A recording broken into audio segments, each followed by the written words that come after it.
Knock him out the box, Glaze. Knock him out the box, knock him out the box, Glaze. Knock him out the box, knock him out the box, Glaze. Knock him out the box, knock him out the box, Glaze. Knock him out the box. You know more Rilla, stories with more Rilla. Hey, good day, everybody. Thank you for joining me. Just in case you're joining me for the very first time, I am your host, the real Bryant, Glaze Gibbs. This is my platform. What I do is I talk about the good, I talk about the bad, I talk about the ugly. But how do I utilize my past experience, my past transgression to get these kids to understand that there's no shortcut in life? Only thing come fast is trouble. Easy to get into, hard to get out. Hit the like button, subscribe, share, support. Hey, like I say, shout out to Scott Cobb, serving damn near 34 years. 34 years. Like I say right now, for what? Was it worth it? At the end of the day, it was not worth it.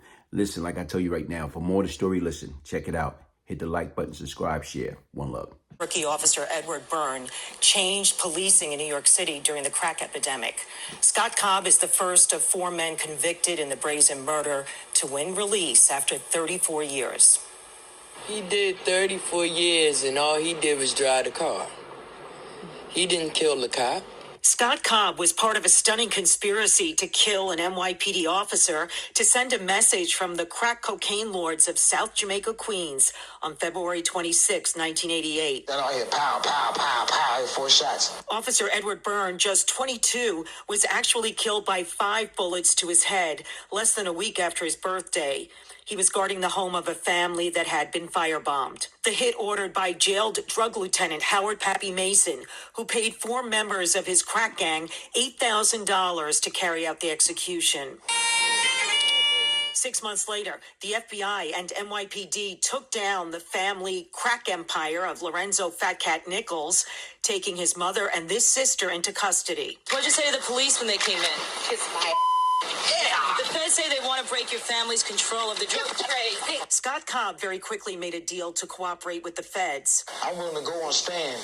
doing his state time in federal protective custody. Cobb and his 3 accomplices were convicted before a new state law was put on the books, which calls for life without parole if someone is convicted of first-degree murder in the killing of a police officer. That meant, starting in 2012, Byrne's family went before the parole board every 2 years to plead for the 4 men's continued incarceration. Byrne's older brother Larry led the charge and talked about his mother and his late father Matt in 2016. He died with the fear that someday these people would be released from prison, and I'm determined to see that that doesn't happen.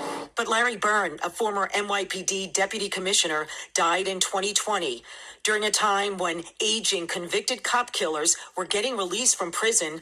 The Police Benevolent Association told us it's tracked the release of 37 police killers since 2017. We need the help of the people of this city to say no more. No more cop killers back on the streets. I can tell you that Byrne family is devastated by this news. And while South Jamaica residents remember the crime, they note Scott Cobb, now 60, served more than 3 decades behind bars. I think he did his time. And he was young, true. Why he only got out and the rest of them didn't? Now, one of the other convicted killers, Philip Copeland, is up for parole next month. New protocols used by many parole commissioners are looking at the inmate's record in prison instead of solely focusing on the original crime. Hey, look at that. 34 years. This man is doing. He did 34 years before he was released. He just got released within the last couple of days. Welcome home. And what I'm saying is right now with kids, by following the wrong person, the wrong crowd, the wrong group, the wrong gang, it could cost you. It can cost you time out of your life that you will not be able to get back. Look at this man's situation. Despite, I think at the present time, he was older than the other 3 individuals. But the order came from somebody that they look up to. They look up to the individual. So when they looked it up to him because he's supposed to be a kingpin, a drug lord, a gangster, what they say, a gangster guard. Man, listen, all that SHIT is overrated.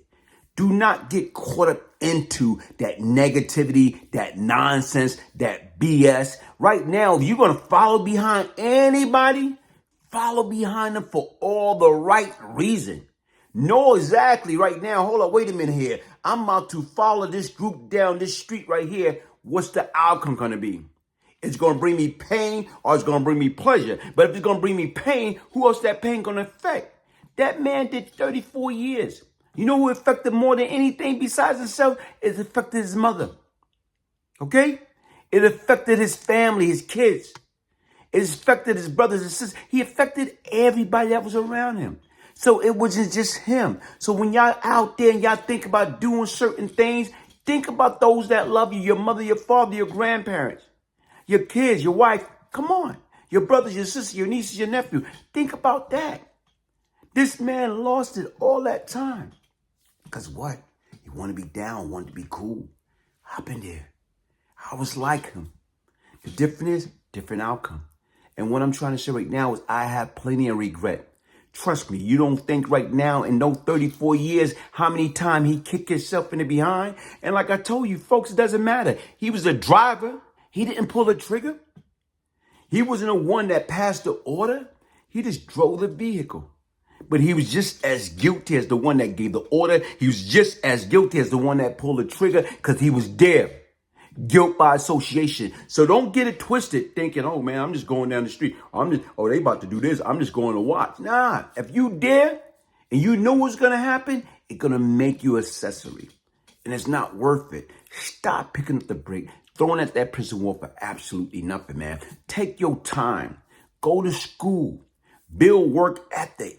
Build your portfolio. Build your life history from a positive side. Opposed to everybody want to be down, everybody want to be cool.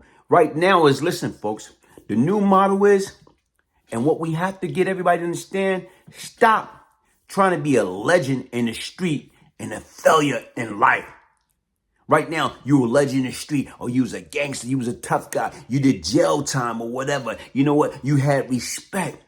But once again, at the end of the damn day, right now is when it come down to retirement. When it come down to, right now, surviving. When it come down to taking care of your family, taking care of business. Guess what? Yeah, you was a street legend, but you fell in life. So if you fell in life, you was a failure. So stop that nonsense. Listen, folks, hit the like button, subscribe, share, support. I am the real Bryant Glaze Gibbs. If I can change, anybody can change. Google the name Bryant Glaze Gibbs. You know what? And for more of my story, just follow me on Instagram or YouTube. Thank you very much. One love. Just got my copy of Beyond Lucky by Bryant Glaze Gibbs. Thank you so much for sending me my personalized autographed copy. I've had the pleasure of knowing you for a long time, so I'm really excited to get to know some of your stories and what made you you and how this redemption came about. I know you're a changed man, and I'm looking forward to seeing the whole process of how it happened. Thank you.